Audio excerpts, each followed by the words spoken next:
მოგესალმებით თბილისი მედიკისა და ილიონის მედიცინის სკოლის ერთობლივი პროექტით პოდკასტის სახელწოდებით მედიცინის კვალდაკვალ. ჩვენ ვართ წამყვანები თამარ შერვაშიძე, მიშელ სამხარაძე, ყავს სტუმარი მარიამ გობირახაშვილი, ექიმი ინფექციონისტი, თავისი ცხელ-ცხელი გამოცდილებით რეზიდენტურასთან დაკავშირებით.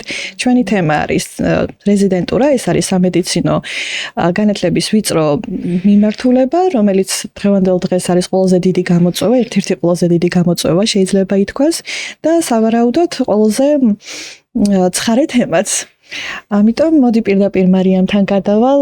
თუ შეგიძლია რომ ზოგადად აგვიღწერო როგორი იყო შენი რეზიდენტურა, როგორ მოხდა ჩაბარების პროცესი, როგორ განვითარდა მოვლენები მერე და რა შეიძლება რომ მოკლედ აგვიღწერო როგორ მიმდინარეობდა მთლიანად ეს პროცესი.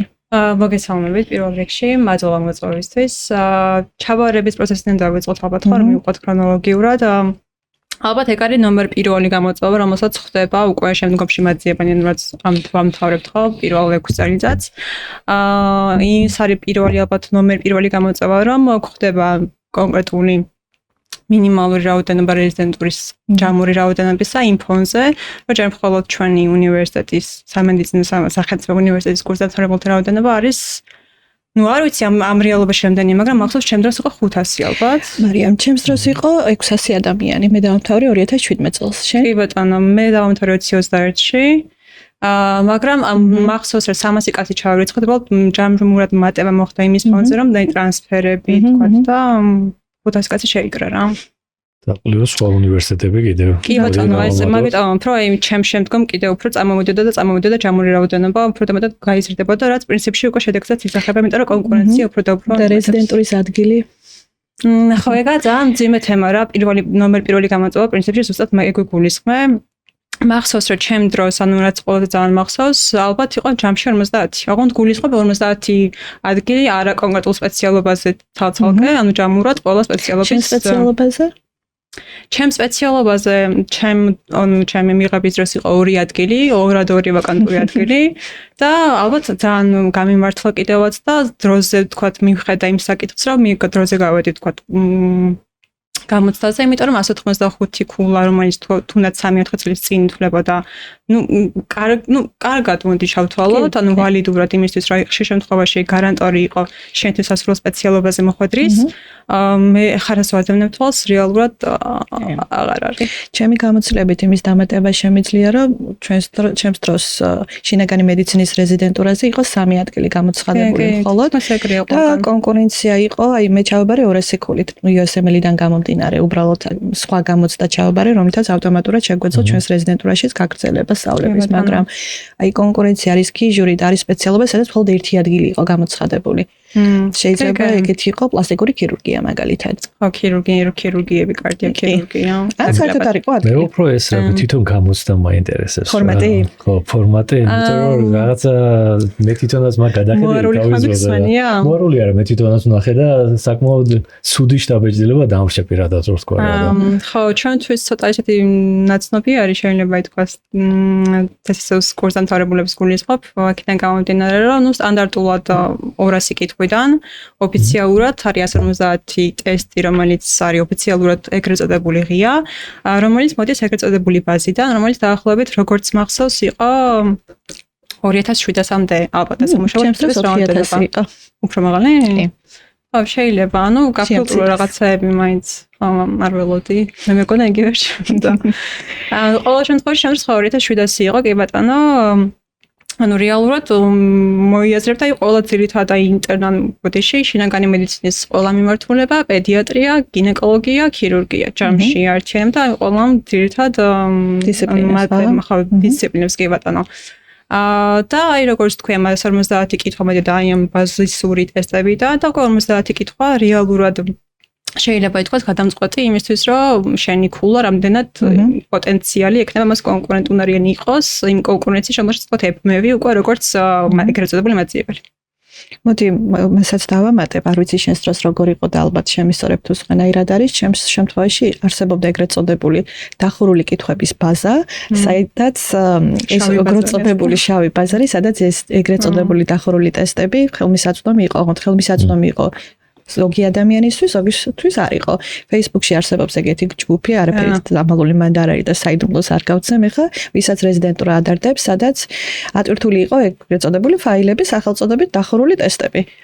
და აი ძალიან ხშირად ადამიანებს, რომელსაც სამედიცინო სფეროსთან არ აქვს შეხება, უჭირთ გაარკვიონ რა არის ეს დახურული ტესტი და რას ნიშნავს ღია ტესტი. ბევრს გონია, რომ დახურული ტესტი არის, როცა ტესტების პასუხები არ არის და ღია არის, როდესაც უბრალოდ უნდა ჩაწერო პასუხი. რეალურად ეგრე არ არის, დახურული არის ტესტი, რომელიც უბრალოდ არ იცი, რენდომად მოდის, ანუ არ გვაქვს შეხება და ღია ტესტი არის თავისი გაწერილი ტექსტით, თავისი პასუხებით და სწორი პასუხით შემოხაზული შენთვის არის. და უბრალოდ მოწოდებულია ეს. ანუ ვარიანტი არის, რომ ადამიანი შეიძლება უბრალოდ ადგეს და დაიზეგოს სწორი პასუხები და მაგით გავიდეს. აი ეხლა ჩვენ ნებისმიერი ადამიანი ქუჩაში რომ გავაჩეროთ და ვთხოვოთ, აი თუ შეგიძლია სადღაც ორ თვეში 4000 ტესტი დაიზეპირო და ჩააბარო, შეძლებს დაიზეპიროს. ნუ სხვას გადავახავს. კი, სხვას გადავახავს. 200 ვერ დაიწეს მე ეს. რეზიდენტურაზე ჩააბარებს. ხო. კითხების ხარისხს შეეხება, მახსოვს, რომ თქვათ, ახლა გააჩნია მიდგომას, ხო, თვითონ პოტენციური მაძიებლის მიდგომას მომზადების დროს არიან ადამიანები, როგორც შენ თქვი, უბრალოდ იზუთხავენ, ძალიან უხეშად რო თქვათ, იმას რაც წერია, ბევრი რაღაცა კრიტიკის და მართლა დაფიქრების გარეშე, მართლა სწორია ის, რაც ხდებულია თუ არა სწორად პასუხად. ნუ მე არ ვიყავი თქვათ ესეთი, უბრალოდ არ შემიძლია, მართლა არ შემიძლია უაზროდ უბრალოდ დაზუთხვა, ასე ვთქვათ და ჩემი მიდგომა იყო, თქვათ, გადამეორება კონკრეტული კარდიოლოგიის და უშუალოდ სიტუაცია და შემდგომ თქვათ გარჩევა, იმიტომ რომ უკეთ დაგამოწევ. გამახსოვდება ხო რა, ეგეთი ლოგიკა მე მგონი ისეთია მარტივია. და მახსოვს კი ბატონო იყო რაღაც ტესტები, რომელიც არ იყო ხო, თქვათ, შეიძლება კითხვა იბადებოდეს, რომ ეს ნამდვილად სწორი პასუხია თუ არა და აქვე იბადება უკვე კითხვა, რა უნდა ვქნათ გამოცდაზე თუ ეს კითხვა რომელიც საეჭვო სწორ პასუხს შეიცავს, რა უნდა მოვხაზოთ ხო, პირდაპირ ვთქვათ.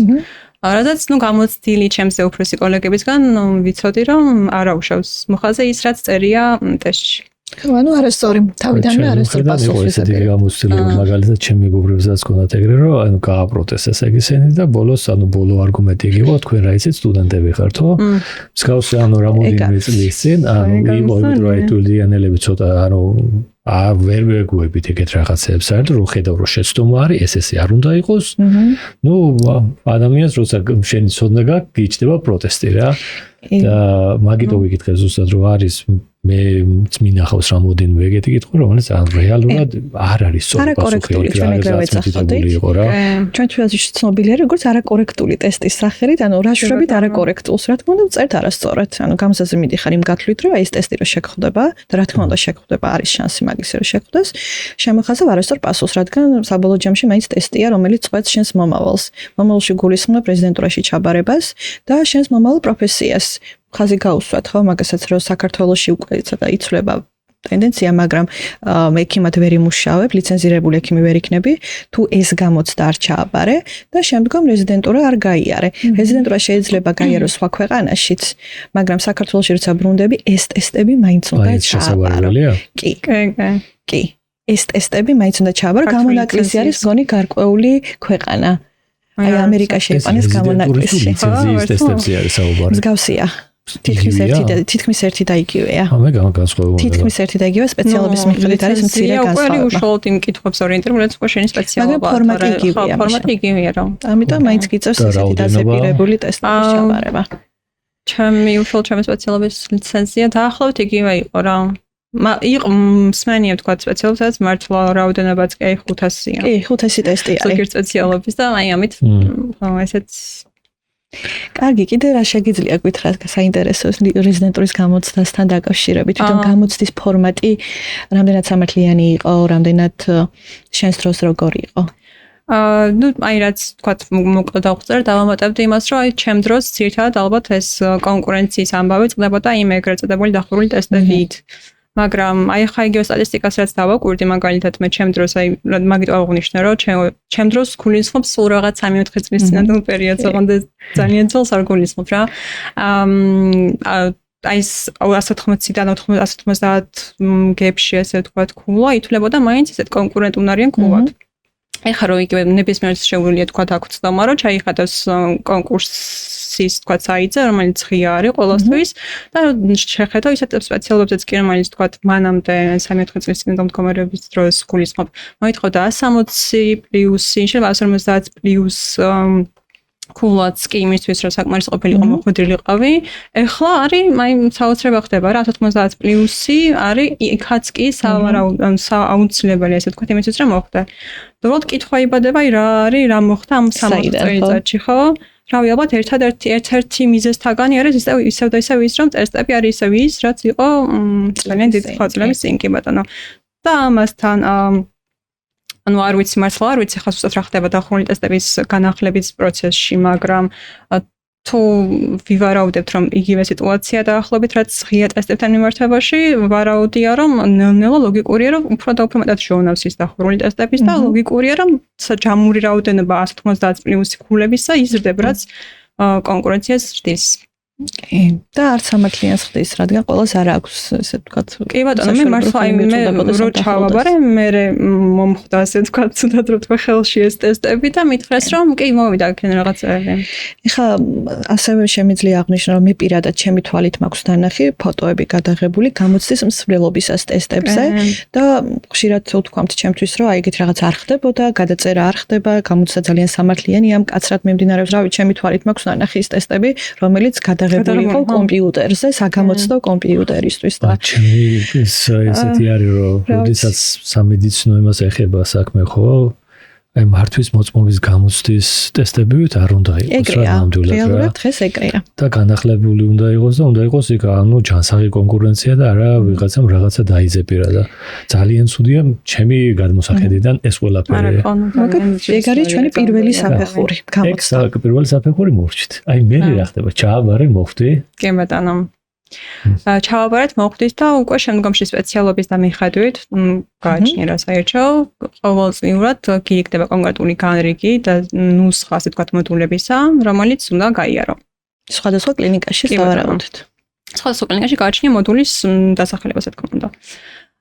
და შემიძლია ვთქვა, რომ აქ ალბათ უბრალოდ პირველ ასპარეზზე აქ გამოდის ორი ამბავი 50-50-ზე შენი როგორც რეზიდენტის მოწადინებულობის ხარისხი, ეს ერთი და უშუალოდ ხელმძღვანელის ასე მოწადინებულობის ხარისხი, იმიტომ რომ თუ გავეთვალისწინებთ იმას, რომ რაც ჩემი გამოცდილებით ნახე კონტროლის მექანიზმი, ანუ ჩვენი უშუალოდ რეზიდენტებისა, მე არ მინახავს, მართლა არ მინახავს. აქედან გამომდინარე, ხო ეს იყო უშუალოდ შენი მონდომება, კეთილსინდისიერებაც. კეთილსინდისიერება და უშუალოდ ხელმძღვანელის, ვთქვათ, მზაობა მოგცეს გამოცდილება ცოდნა. ნუ რა თქმა უნდა, დაინახოს ალბათ იმ ხელმძღვანელმაც, რომ შენ გაქვს მზაობა, ამასაც აქვს მნიშვნელობა, მაგრამ მე მართლა შემიძლია ვთქვა, რომ ორივე ჩემს ანუ მთავარი ხელმძღვანელი, რომელიც უშუალოდ ჩემს სპეციალობებზე მყავდა, მართლა თუმცა ალბათ დაინახეს მზაობა, კიდე სხვანაირად მოტივირებული ხდები, რომ გასცე ცოდნა, მაგრამ მსმენია, მართლა მსმენია ზოგიერთი ჩემი კოლეგა სხვა სპეციალობის რეზიდენტებისგან, როცა ყოფილა სიტუაციები, როცა რაც უნდა რეზიდენტის თქვა მზაობა ყოფილიყო მართლა ესეთი ღია რომ მიიღო ცოდნა. ნუ შეიძლება პირდაპირ არ ეთქვა ხელმძღვანელს რომ აქ რა გინდა ან რაიმე მსგავსი, მაგრამ ირიბი დამოკიდებულებით ფაქტობრივად იგულისხმებოდა რომ ხო ანუ რა გვინდა საერთოდ ზოგადად. ეს ამასაც დავამატებდი, მე მგონი მარტო ისიც არ არის ხო, ანუ მზაობა იმიტომ რომ ამ მზაობას კიდე ბევრი რაღაცა მოყვება უნდა მაგალითად რესურსები და ფინანსური მხარდაჭერა, იმიტომ რომ მე მაგალითად ანუ რამოდენიმე ქვეყანა ვიცი სულ ნორმალური სიტუაციიდან ანუ ქვეყნებში თუ ავიღებთ ცოტა ნორმალურს, სადაც რეზიდენტურა ანუ არ იხდის. ანუ რეზიდენტი როდესაც ხარ, ჯერ ერთი რომ არ გაქვს საშუალება რომ როგორც ესეთი პროფესიონალი გაიზარდო, იმიტომ რომ გჭირდება აუცილებლად პრაქტიკა. ეს პრაქტიკა არის იმის რომ უნდა მუშაობდე და თუ მუშაობ, უნდა გქონდეს ხელფასი. და საქართველოში მე რა ვიცი და მე მგონი პირიქით არის. კი ბატონო, ვიხდით. იქეთ ვიხდით. კი ბატონო, ვიხდით. გვარქოს რეზიდენტი. ოღონდ რეზიდენტი სტუდენტი არ ვართ. სტუდენტები არ ვართ. ხო, ანუ არც ეგ პრივილეგიები აღარ გვაქვს, აი თქვათ მანამდე რომ პროიაფად ვგზავრობდით ტრანსპორტით. ანუ არც სტუდენტები ვართ, მაგრამ არც ექიმები ვართ. ანაზღაურება არ გვაქვს, მაგრამ თანხას ჩვენ ვიხდით პირიქით. ეგეთი და რა თქმა უნდა, არც სტუდენტური დაფინანსების პროგრამა არ მუშაობს. ანუ ხო არის რაღაც მაგალითად გახალხულაზე ჩააბარე გრანდი ხო არ რაცა და კარგი ქულა აიღო არანაირი დაფინანსება ეს უნდა იცოდე როცა მიდიხარ ამ გზაზე უნდა იცოდე რომ ნუ არ ვიცი ხო ორი ამბავი არის ავდენ ვთქვათ მეგობრები რომლებიც ნუ იყვნენ მზად იმისთვის რომ ესწავლათ და ვთქვათ ისწავლო ანუ არ მინდა ხასოდ გამომიდეს მაგრამ ნუ ისე ვიღაცის მხარდაჭერით ფინანსური გაიაროთ ეს გზა რა ვიცი ყოველას არ არის პრივილეგია ან შეიძლება არჩევანი მე უბრალოდ არ მინდოდა ვთქვათ რომ ისევ ეს რაღაც შეიძლება სრულად ესწავლოდი და ვთქვათ მანამდეც არ მქონდა ეს რომ ვთქვათ შობლები მაგრამ მაინც მინდოდა რომ რაღაცნაირად ჩემით უზრუნველყო როცა 24 წლის 25 წლის ადამიანი ხარ და ამ გზას აკრძალებ მე მგონი ელემენტარულია რომ კონდეს იმის ამბიცია რომ თავად უზრუნველყო ის რომ ელემენტარული კი ხო მოდი ეგეც კარგი მომენტია ხაზი გაუსვათ რეზიდენტურაში ადამიანი აბარებს სადღაც 24 წლის ასაკში როცა 6 წელი სამედიცინო უნივერსიტეტში უკვე ისწავლა მაგისტრატურასთან გათანაბრებული ხარისხი აიღო და ფაქტობრივად არავინ არ არის ანუ არც სტუდენტია არც ექიმია სადღაც ჰაერშია და მოდი ერთ ცუდ ფაქტსაც გავიხსენებ აი კოვიდის დროს მაგალითად როდესაც ვაქცინაცია გვიწევდა კლინიკებში მომუშავე პერსონალს რეზიდენტებზე არ იყო გათვლა. ანუ რეზიდენტებს ვაქცინაციაც კი არ მოუწიათ. აი რამდენად რაღაცნაირი ჭრდილოვანი ხალხია თითქოს არ არსებობენ. ხო აი ძალიან სამწუხარო არის ეგ მე რეზიდენტურის პარალელურად მუშაობდი უმცროს ექიმად და მოდი ხას გავუსვამ რომ შეგვაქვს ეგეთი გამოცდილება საქართველოში თუ გინდა რომ შენ სფეროში ცოტა მაინც პრაქტიკა მიიღო რეზიდენტურას არ გვაძლევს მაგის საშუალებას ამიტომ შეგვიძლია იმავე კლინიკაში გავფორმდეთ უმცროს ექიმად პლუს მორიგეობები ანუ დამატებითი შრომა გავიღოთ და მხოლოდ ამ შემთხვევაში მივიღოთ ანაზღაურება რომელიც რა თქმა უნდა ასევე არ არის სახარბიელო და ხშირად აი ამ უმცროსი ექიმის ანაზღაურებით ვაფინანსებთ ჩვენი რეზიდენტურის გადასახადს მაგრამ ის სხვა განახარჯების სხვა ფინანსური ტვირთი რა თქმა უნდა აღარ მიიღება მხედველობაში და მაგის გამო ძალიან ბევრ ადამიანს უწევს სხვა სამსახურებით თავის გატანა, რომელიც მედიცინასთან კავშირში არ არის. ძალიან ბევრჯერ მსმენია, მუშაობენ კოლ-ცენტრებში, მუშაობენ მეიორე, მე მგონი აღარ მახსოვს სახელი სხვადასხვა კომპანიებში, მუშაობენ ისეთ სფეროში, რომელსაც მედიცინასთან ნულოვანი შეხება აქვს, უბრალოდ იმის გამო, რომ ადამიანმა 24 წლის ადამიანმა შეძლოს საკუთარი თავი ანუ ელემენტარულად მაინც ირჩინოს ძალიან საბაზისო დონეზე და პლუს გადაიხადოს გადასახადი კი ეგ არ დამოვიწყდეს პერიოდი არის რეზიდენტურა საერთოდ ექიმისთვის რომ ხარისხიანი იყოს და თუ რაღაცა რაიმე თეორიული გაქვს მასწავლე როგორმე რეალობაში გადმოიტანო და როდესაც ასეთ რაღაცებს აწყდები ანუ კი ვიღაცას გაუმართლა მაგალითად ხო კარგი ხელმძღვანელი ყავდა მაინც ასე თუ ისე კარგი პრაქტიკა მიიღო მაგრამ საერთოდ ჯამში ხო მე როგორც ვიცი კატასტროფა არის. კი, ნუ როცა კიდე ალბათ მაგიტო უსვამე თეატრში უკვე გამოსულობთ ხაზიან, როცა კონტროლის მექანიზმი არ არსებობს, უკვე მანდ უკვე ძალიან ბევრი რაღაცა პრობლემა იშლება რა და უკვე შენზე და ხელმძღვანელის მართლა კეთილნებაზეა. აიცი რა არის კონტროლზე კიდე მახსენდება ხშირად ეგეთი მომენტი, რომ ჩვენ ვიხდით თანხას აქეთ ანაზღაურებას არ ვიღებთ. პლუს რო გვაკონტროლებდნენ, ძალიან ბევრ ადამიანს ისეთი პროტესტი ექნება, რომ ეგ ხერხულობა და მაგის გამო აი რაღაცნაირი ჩაკეტილი წრე არის. ყველაფერი უნდა გადაიხადონ კონტროლიც იქნება და უკვე ხარისხი წამოვა ეგრე მომდია. და ეხლა დღევანდელ სიტუაციაში გვაქვს ეგეთი მომენტი. რეზიდენტურაში აბარებ აი ამ გამოცდას, რაზეც ვისაუბრეთ, მიდიხარ შენი სპეციალობის დასაუფლებლად, პაციენტი ან დახვდება, ან არ დახვდება. მე მაგალითად გავდიოდი ერთ-ერთ მოდულს ამბულატორიულ თერაპიას ქალბატონთან, ძალიან კარგ ქალბატონთან, თუმცა ამ ქალბატონს არ ყავდა პაციენტი, რადგან კლინიკური პრაქტიკა ჰქონდა შეჩერებული. ასაკიდან გამომდინარე. ანუ თვალით არ მინახავს პაციენტი. იმ კონკრეტულ მოდულში ერთხელაც უბრალოდ ცალკე ვმუშაობდი და ვახერხებდი რა დამებალანსებინა. თუმცა აი რომ არ მემუშავა ჩემი საკუთარი ინიციატივით, ისე დავამთავრებდი ამბულატორიულ თერაპიას, რომ ერთ პაციენტს არ ვნახავდი. და ხშირად არის ეგეთი მომენტი სხვა სპეციალობაზე, განსაკუთრებით ქირურგიულ მიმართულებაში, ამთავრებენ მოდულებს, ამთავრებენ რეზიდენტურას ნულოვანი გამოცდილებით. და მე იღებენ ლიცენზიას და მე უკვე სწავლა ხდება პაციენტთან. დამოუკიდებლად.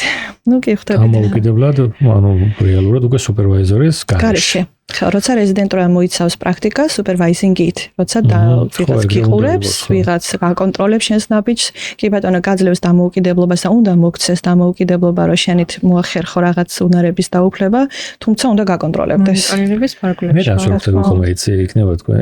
საერთოდ ანუ რეზიდენტი არის რესურსი კლინიკებისთვის, ხო? ახალი ექიმები. ხო, აი, კარგი არ ზრდის თავის რეზიდენტს, ანუ ეს ექიმები საიდან მოდიან მაშინ კლინიკებში? ანუ რა ხდება? მარიამა კარგად აღნიშნა, მე რო დავამთავრე 600 სტუდენტი ვიყავით მხოლოდ თბილისის სახელმწიფო სამედიცინო უნივერსიტეტის კურსდამთავრებული, მარიამა დაამთავრა დაახლოებით 500, ხო?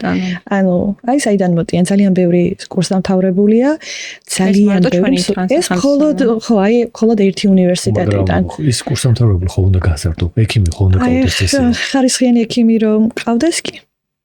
თუმცა თუ შენი ინტერესი არის უბრალოდ დიპლომირებული მედიკოსი მიიყვანო კლინიკაში, ხელი მოაწერინო გარკვეულ დოკუმენტაციაზე და იყოს ვალიდური ეს ხელმოწერა, რომ ჯანდაცვის სამინისტრო არ შეგეტაოს ვიღაც ქუჩიდან მოყვანილი ადამიანი, რომელსაც არ აქვს იურიდიული უფლება, რომ პაციენტი მართოს.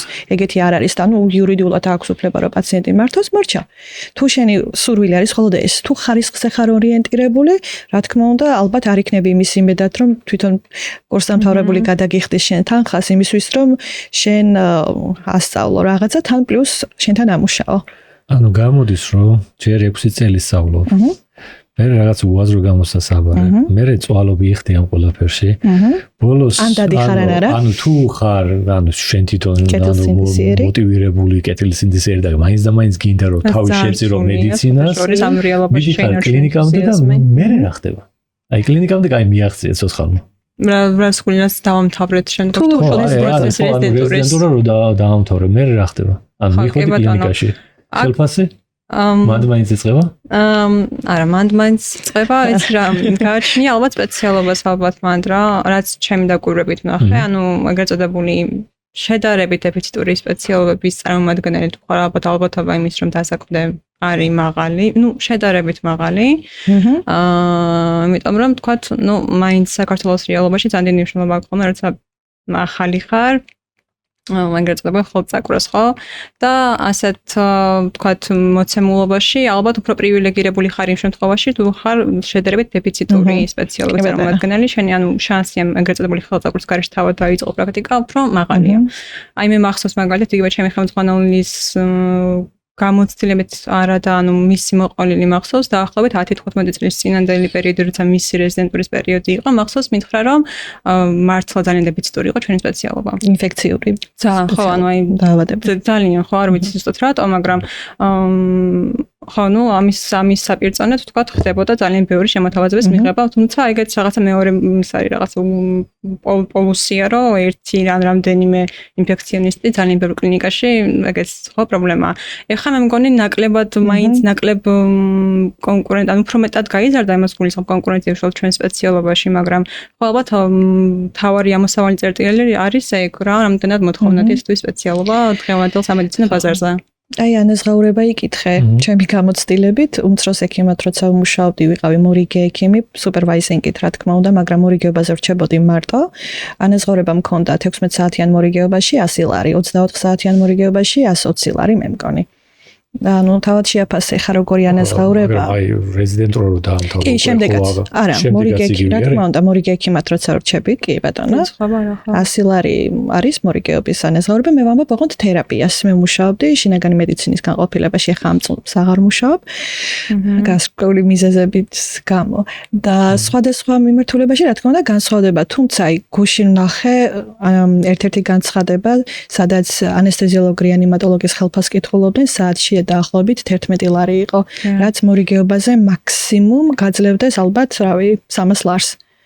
და მოდი ცოტა მათემატიკა არ გვიყვარს ექიმებს, მაგრამ რო გავყვეთ მათემატიკის ტალღას 10 მორიგეობაზე მეც წესით არ უნდა იყებდეს ექიმი, ხო? ანუ თვეში 10 მორიგეობა ნიშნავს ყოველ მესამე დღეს ხარ მორიგე.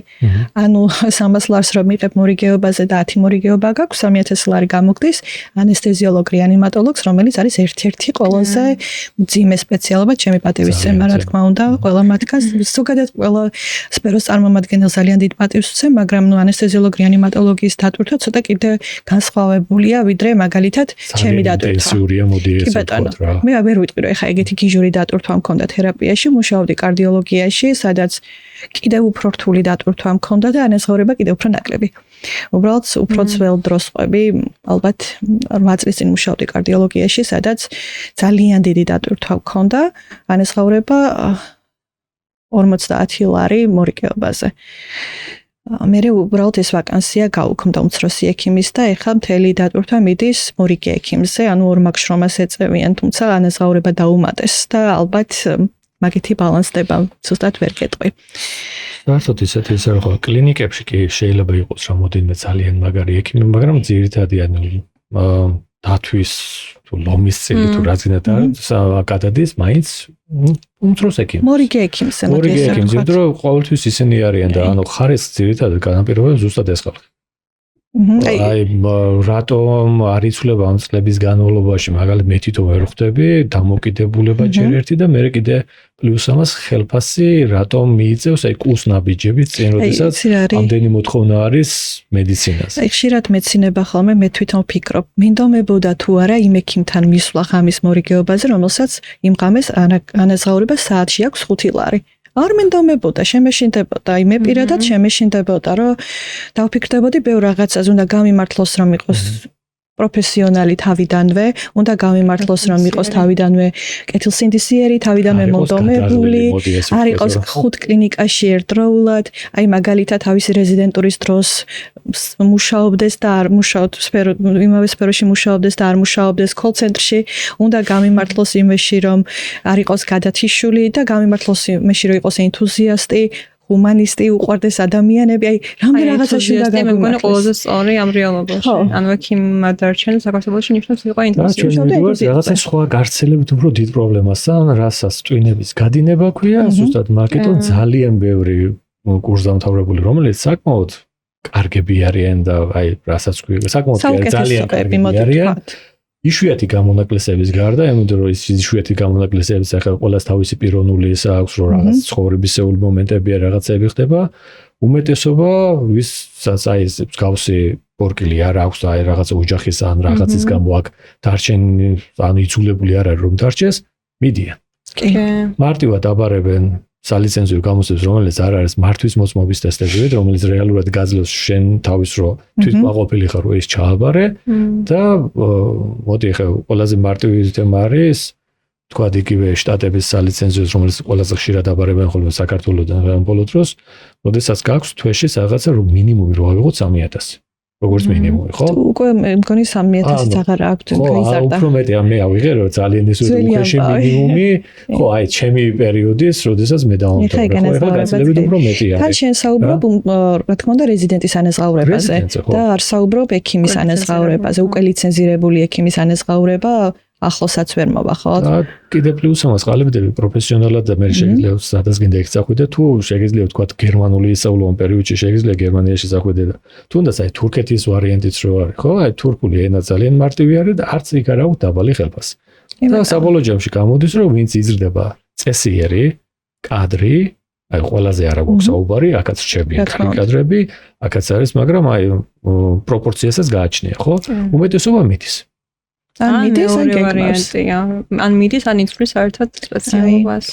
ეგ უფრო ტრაგიკული ჩემს იმიტომ რომ ახსოვს იგივე ჩემს ნაკადში მართლა ძალიან მაგარი ბავშვები რომ გავიცანი ჩემი კურსელები მივხვდი რომ აი რომ მეგონა თუნდაც ჩემი თავი რაღაც შეფასება მიმახდა გრანტის აღების მერე და უკვე აღმომჩნდი ისეთ რაღაც გარემოცვაში რომ ძალიან ბევრი ჩემნაირი და ჩემზე მართლა ბევრად მაგარი ბავშვები აღმომაჩინა და რამდენიმე წელში მოხდა ისე რომ ზოგიერთი მათგანმა საერთოდ შეიცვალა რა სპეციალობა ესეც სამწუხაროა ხო იმიტომ რომ მართლა მაღალი პოტენციალის მქონე კადრი რომელიც ხვდები რომ დადგება მაგარი ექიმი უბრალოდ იმიტომ რომ ნუ ფინანსური ახლა კი ნიშნავს მართლა ყველაფერს ნიშნავს ხო ფინანსური ანაზღაურება აშით კურს ვერ იყიდე კი ბატონო იცვლის პროფესიას აი კარგად აღნიშნე თბილისის სახელმწიფო სამედიცინო უნივერსიტეტის მადლიერი ვარ მეც ძალიან ზუსტად იმითი რომ ძალიან კარგი ადამიანები გამოცნო და ძალიან კარგი სტუდენტები ძალიან პერსპექტიული ექიმები აი ხშირად გვესმის ხო ექიმების ლანცვა ქართველი ექიმების ლანცვა ქართველების ლანცვა მე არ მგონია რომ რამენაირად ჩვენი მქონებრივი შესაძლებლობა ჩამორჩება რომელიმე ქვეყნის წარმომადგენლის მქონებრივ შესაძლებლობას რადგან ზუსტად როგორც შენ აღნიშნე ქართველები ჩვეულებრივი წარმატებით აბარებენ ამერიკული სალიცენზიო გამოცდების ყველა სტეპს, არიან იქ რეზიდენტები და უბრალო რეზიდენტებიც არ არიან. რეზიდენტებიც აღარ არიან. საუკეთესო, ერთ-ერთი საუკეთესო ექიმები და რეზიდენტები არიან. კი ბატონო, ანუ შეუძლია ხო ამ ადამიანს ესე იგი აქვს პოტენციალი, რომელსაც ჩვენი ქვეყანა ვერ იყენებს, მაგრამ სხვა ქვეყანა იყენებს გადასარევად. ანუ თსსუ-ს მადლიერი ვარ მაგეთი რომ ეს ადამიანები გამოცნო და თან ცოტანი არ არიან. ცოტანი ნამდვილად არ არიან. უბრალოდ ის ხალხი იკარგება და კი ჩემთანაც ძალიან ბევრმა სფერო შეიცვალა. კი, სამწუხარო ეგ არის, სამწუხაროა ძალიან. ნუ, სამწუხარო რა გქონდა, ფინანსურად ბევრად კარგია მედიცინაში შეიძლება. მათთვის კარგია. ანუ ქვეყნისთვის ხომ პერსპექტივაში თან სულ ფიქრობ ხოლმე მე თვითონ დაუშვათ ექიმი ვარ, ხო? მაგრამ მე პაციენტიც ვარ და პაციენტის ახლობელიც ვარ. და აი ჩემთვის როგორც ექიმისთვის პრობლემა, რადგან სხვა კოლეგა მიჭირს ვიპოვობისაც დავეყრდნობი და მჭირდება ექიმი, მედიცინა არ არის ინდივიდუალური სპორტი, ხო? გუნდური მუშაობაა და ძალიან პრობლემურია. პლუს პრობლემურია, რადგან მე როცა პაციენტად მივდივარ, ნდობის სერიოზული პრობლემა მაქვს და როცა პაციენტის ახლობელი ვარ, კიდევ ერთხელ სერიოზული ნდობის პრობლემა მაქვს. კიდევ პლუს ამას ვინც კარგი ექიმი არის და თან ცოტა ესეთისა დრო არ აქვს. დრო არ აქვს. კი ბატონო. აი ყველა მაგათთან მიდის უკვე გარეკლამებული ზემარო აი პროფესიონალი არის და რა ვიცი რო ჩაეწერო შეიძლება მოგიწიოს 6 თვის მერე და 6 თვეში ცოტა ისეთი თემა არ არის როგორც როცა რაღაცა გაწუხებს ან შეიძლება მოჩე საერთოდ შენი სული დასასრული იყოს კი ბატონო.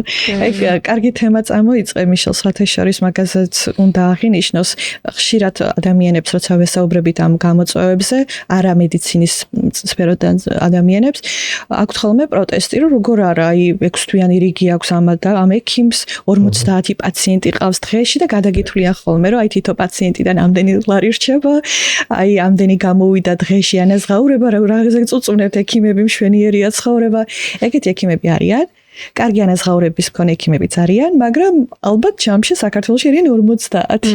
რადგან ზოგადად პატარა ქვეყანა ვართ, სახელის გათქმა რთულია, მაგრამ თუ სახელი გაქვს, მე მთელი საქართველოს შენთან მოდის და დანარჩენი ექიმები არიან ხოლმე ესე პაციენტის ძიებაში. დილის 8 საათიდან საღამოს 10 საათამდე ყოველ დღე გათიშული, გადამწარი, დაღლილი, რა თქმა უნდა. ეგ ცალკე თემაა, მაგრამ აი სუფთად კონკრეტულად ანაზღაურებაზე რო ვისაუბროთ, კი ბატონო, ნახავთ კარგი ანაზღაურების მქონე ექიმსაც, კი რა თქმა უნდა. მაგრამ ძალიან შეფასება, მაგრამ ჩვენ ვიძახით პროპორციაზე. ჩვენ საუბრობთ საშუალო სტატისტიკურზე და მე პირადად საუბრობ უფრო ჰოსპიტალურ ქსელზე, არა ამბულატორიულ ქსელზე, სადაც პაციენტი მიდის, გაესინჯება ექიმს და წავა სახლში, არამედ სადაც პაციენტი რჩება. და მე მგონი ერთ-ერთი ყველაზე რთული სფერო ეს არის, ხო? პაციენტი როცა რჩება შენთან ჰოსპიტალში და მორიგი ექიმზე არის უდიდესი წნეხი. აი მან გვიჭირს მე მგონი ყველაზე მეტად და მან ვერ ვხედავ რომ ჰოსპიტალისტები არ აყვავს კეთილს. პროფესიით მე ვარ ჰოსპიტალისტი, მაგრამ ცოტა რთული ამბავია. მარიამ, ისევ რომ რეზიდენტურის თემას დაუბრუნდეთ, თუ შეგიძლია რომ გაიხსენო, რამდენად ქონდა საშუალება სხვადასხვა დაავადების მქონე პაციენტი გენახა, რამდენად მრავალფეროვანი იყო შენთან პაციენტები და გამოცდილებისთვის რამდენად ნორმალური იყო შენი რეზიდენტურა? ხო, კაი კითხვა. თვითონ ჩემი სპეციალობით დავიწყებ მრავალფეროვანი პრობლემა არ აქვს. წესით თეორიულად რომ იმუშაოთ ხო ჩემს სპეციალობას. უბრალოდ როცა თქვათ იგივე გულისხმობ ჩემი ხელმძღვანელების მონდომების ხარისხი კი ბატონო, უბრალოდ შესაძლებლობის ფარგლებში. ანუ გულისხმობ იმას, რომ როცა გირიგდება თქვა კონკრეტული მოდულების ნუსხა, შეიძლება მართლა შეიძლება იყოს კონკრეტული მოდულები, რომელთა რეალური სამედიცინო кейსების ნახვის დეფიციტი არის. ამიტომაც მქონია კი ბატონო, რაც უნდა თქვა ხელმძღვანელი ცდილობდეს გაჩვენოს რაღაცა მრავალფეროვანი, რაღაცა პალიტრა პაციენტების, რაც მithumetis ინფექციური სნეულებებში მაღალია მრავალფეროვნება უნდა იყოს. კი მქონია შემთხვევები, როცა იყო მოდულები, რომელთა შესაბამისობაში იმყოფი სამედიცინო кейსების, დეფიციტური ყოფილა. აი, პრობლემა გვაქვს ეგ ზოგადად პატარა ქვეყანას, რადგან ზოგადად პატარა ვართ, ბევრი კლინიკა, ბევრი ჰოსპიტალია, პაციენტების რაოდენობა სიტულში საკმაოდ ცოტაა და მეც მქონია ეგეთი მომენტი, შეუსაბამობა რეალურად გაწერილ მანიპულაციებსა და მოდულებს შორის, მაგალითად, არ ვიცი, აი დაუშვათ, ჩემი გამოცდილება ეგ არ არის, ჩემი მეუღლის არის რევმატოლოგიაში, უნდა აინახა 300 თუ 100 პაციენტი ლუპუსით. რომელსაც ჯამურად საქართველოში ვერ ნახავდა, ხო? ეს ნიშნავს, რომ საიდანღაც არის გადმოწერილი ეს რაოდენობა, კი ბატონო, და არ არის მორგებული ჩვენს რეალობაზე საერთოდ. თუნდაც იგივე ჩემთანაც კონკრეტული ენდემური, თქვათ, პარაზიტული დაავადებები, რომელიც თითქმის არის იშვიათიანი საქართველოში, თანაც არ არის, კი ბატონო, და კი წერია რომ და ნახო. აი ისე მიდიხარ კონტროლზე, არავინ აკონტროლებს, ხო, ეხლა ვიღაცა ერთხელ მაინც რომ გააკონტროლოს ეგ ამბავი, რომ მაგალითად წერია 300 ლუპუსიანი პაციენტი და შენ ნახე 5 ეკნება ხო კითვითი ნიშანი რომ ის ჯერთი 300 პაციენტი რატო წერია როგორ შეიძლება საქართველოში ერთ კლინიკაში 300 პაციენტი ნახო ლუპუსიდან შეიძლება 300 ჯამში ვერ ნახო და მეორე მაშინ ხელს როგორ აწერ რომ კი ბატონო ვნახე ძალიან დიდი პრობლემა არის ჩვენი რეზიდენტურის ალბათ ერთ-ერთი ყველაზე დიდი პრობლემა მანდ იწყება ჩემი ფურცელი და რეალობა აი საქართველოში ძალიან ბევრი რაღაც გვაქვს ფურცელზე კარგად. ფასადურ. ფურცელზე გაწერილი რეზიდენტურაც გადასარევი გვაქვს, პროგრამებიც გადასარევია, მაგრამ რეალობასთან რამდენად მოდის თანხმედრაში, ჩემი გამოცდილებით არ მოდის. და ის ხისი გამოცდილებითაც უარესით შეიძლება ყოფილიყო, თუმცა არ არის მაინც ადამიანს სახარბიელო და პლუს აი ფურცელზე რომ მიდგა საუბარი, ეს ფურცელი, რასაც მე ვიხებთ რეზიდენტურის დამთავრების მერე რასაც ჩვენ ლიცენზიას ვეძახით, ანუ უფლებას ვიმუშაოთ ექიმად, რამდენად ძლიერია, რამდენად გვაძლევს საშუალებას სხვა ქვეყანაში გავაგრძელოთ ექიმად მუშაობა. გვაძლევს მარია, მე მგონი არა. ხო, უმეტეს ევროპულ, ხომეთუდეს ამერიკულ ქვეყნებში უბრალოდ ფურცელია. ცარიელი ფურცელია კი ბატონო. რომ წახვიდი აქაური ლიცენზიით, იქ უნდა გაიარო რეზიდენტურა. თავიდან. ეგ ნამდვილად ეგრე არის. ეგრე. თავიანთი გამოცდები ჩააბარო და თავიანთი სისტემა თავიდან გაიარო ყველაფერი და მხოლოდ მერე მოგეცემა ექიმად მუშაობის უფლება, როცა მათ ლიცენზიას აიღებ. თუნდაც რომ კარგად სწავლობდე ჩვენს რეზიდენტურაში, თუნდაც შენ იყო მონდომებული კეთილსინთეზიერი, რაზეც ვისაუბრეთ და აიღო ის ფურცელი, რადგან ეს ზოგადად ფონი არის ესეთი ცუდი, ის ფურცელი ხდება ცარიელი. და ან ყოველთვის ძალიან ძიმრია. ძალიან პრობლემა შევეხეთ ახლა საერთო ჯამში რა. უბრალოდ ესეთი ის რჩება ბოლოს სურვილი რომ აი იმედი მრჩება უფრო რომ რაღაცა იქნება გამოსწორება დაიწყოს ან მე მაგალითად პირდაპირ ჩემი ის რაც არის აზრი რაც არის რომ ჯერ უნდა იყოს ხელფასი ხო და მე მაგ ხელფასს უკვე მოყვება სხვა დანარჩენს რა სადღაციდან აუცილებელია დაწყება და თავარია თუ გინდა რომ მოთხოვნა დააგებო რაღაცის რეზიდენტს უნდა კონდეს ხელფასი იმიტომ რომ მართლა ბოლო-ბოლო ერთადერთ ქვეყანა ვართ მე მგონი სადაც რეზიდენტს ხელფასს არ უწევს რა აი ხა იმას რაფია ბოდიშტე რაღაცა მე ისეთ ქვეყნებზე არა მაქვს საუბარი რა იქ ხوار მივდივარ რაღაც დავიცი მე ჩრდილოეთ კორეაში მაგალითად ხო? ჩრდილოეთ კორეას ეგრე ნულყურები თანაზმოლებადი არის. ეგრე ნულყურები. არა შეიძლება არ ვიცი არა მაგ ინფორმაცია მაგრამ უბრალოდ მაგრამ ეხავს მოდი თავიდან რომ დავიწყო პირდაპირ რომ ვთქვა მაგრამ ეხავს რომ რეზიდენტს არ აქვს ხელფასი. არა მარტო ხელფასის სტატუსი ანუ არავინ არ არის. აბსოლუტურად არავინ არ არის. არც სტუდენტია, არც ექიმია, არც იქეთა, არც აქეთა. და თუ დაიწყება იმით რომ ხელფასი ექნება მე მგონი რომ რაღაცა დანარჩენი ისენს მოყვება ავტომატურად რა. აი ბევრი კამათი მომისმენია მაგ საკითხზე საიდან დავიწყოთ. ხშირად მოდი დავიწყოთ პირველი კურსიდან, მოდი დავიწყოთ სკოლიდან, მოდი დავიწყოთ კლინიკიდან, რომ აი კლინიკას მოვთხოვოთ, რომ კარგი ხარისხის რეზიდენტი აიყვანოს და მერე ასწავლოს. ანუ ბევრი კამათი შეიძლება, მაგრამ ყველაზე მაშინ სალიცენზიო გამოსადადე წესი. ხო, აი ეგ არის, ანუ სალიცენზიო რიჩი დავიწყოთ, ხო, ალბათ მე ვხედავ ამ ორ გზას, ერთი რომ სალიცენზიო გამოცდას ცოტა უნდა რაღაც მიეხედოს, ოდნავ შეიცვალოს, რადგან თუ კარგ გამოცდას ჩააბარებინებ სტუდენტს და მხოლოდ ადეკვატური გამოცდის შედეგად მოხდება რეზიდენტურაში ადამიანი, სავარაუდოდ ისეთი კონტინგენტი მოხდება, ვისაც ესე მარტივად შენ ვერ ეტყვი, რომ მოდი რა იცი, წადი სახლში და დღეს საქმე არ გაქვს, რადგან პროტესტი იქნება იმ ადამიანს. მე მგონია სხვათა შორის რომ იგივე პროფილურად ხო კარგი ტესტების გაკეთება იყოს პრობლემა და რთული. რაღაცა გარკვეული წელად რომ ანუ რო იცვლებოდეს და ყველას რაღაც გარკვეული ერთი და იგივე სისულელი არ მისდიოდეს რა. მარიამ შესაძლოა ანაზღაურება გადასახადი ქონდათ ხო რეზიდენტურის გამოცდის გასასვლელად. მახსოვს ხაშურს მოყვათ მოგახსოვს მე ერთ დროს რეზონანსი აი მაგას მაშინ პრეკლინიკურ პერიოდში ვიყავი ჯერ კიდევ მაგრამ შეიძლება შენიყავი მაგ დროს კურსს დამთავრებული რომ აი რაღაცა მაგ ფაქტს რომ გაიზარდა თქვათ სალიცენზიო საკვალიფიკაციო გასვლის თანხა მოუყვათ თითქოს რეზონანსი. ხო, ანუ მაძიებლების მხრიდან თქვა დაიწყო საუბარი იგივე ტესტების განახლების პროცესზე, მაგრამ როგორც დაიწყო, ისე ანუ გამოცდაზე რომ გავიდეთ, მაგაშიც ვიხდით თანხას და ესე აგვიხსნეს თანხას, იმიტომ ვიხდით რომ ტესტები განვაახლოთო, თუმცა ტესტები არ განახლებულა. განმარტება ეგ. განმარტება ეგ იყო, რომ ტესტები გადახდაზე არ არის პრობლემა, ხან ნებისმიერ იმაზე უნდა გადაიხადო, მაგრამ ლოგიკურია, კი, მესმის მეც რომ უნდა გადაიხადო თანხა, რომ ვიღაც დადგეს და რავი, შეგაგინოს ახალი ის რომ უბრალოდ შევჯერდით რაზე, რომ სალიცენზიო გამოცდის და რეზიდენტურის გამოცდის ხარისხი, ხელფასი, მე რომელსაც ვაწვევი, როგორც მატერიალისტი ადამიანი. და არა გადასახადზე. რეალისტი, მოდი ვთქვათ, რეალისტი ადამიანი, რადგან აი ახლა ცოტა ხნის წინ ვახსენეთ, აშით პურს ვერ იყიდი და ვერც მადლობით გადაიხდი იპოთეკის თანხას, ანუ რეალურად ყველანი ვართ ახლა ჩვეულებრივი ადამიანები, რაც არ უნდა ენთუზიასტი იყო და რაც არ უნდა გიყვარდეს.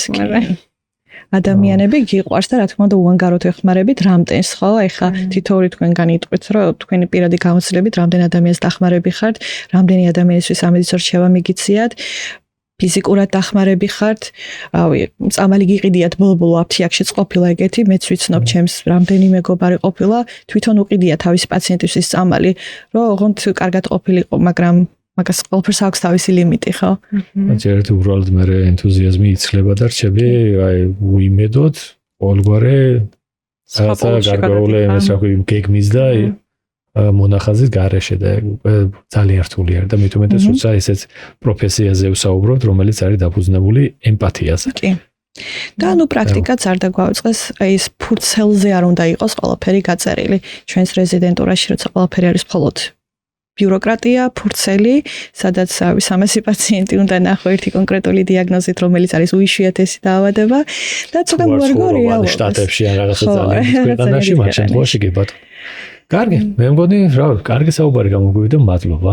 მადლობა. ძალიან კარგი იყო. რა, წარმატებები. მომავლის იმედით. მომავლის იმედით. რა, დაგემშვიდობებით.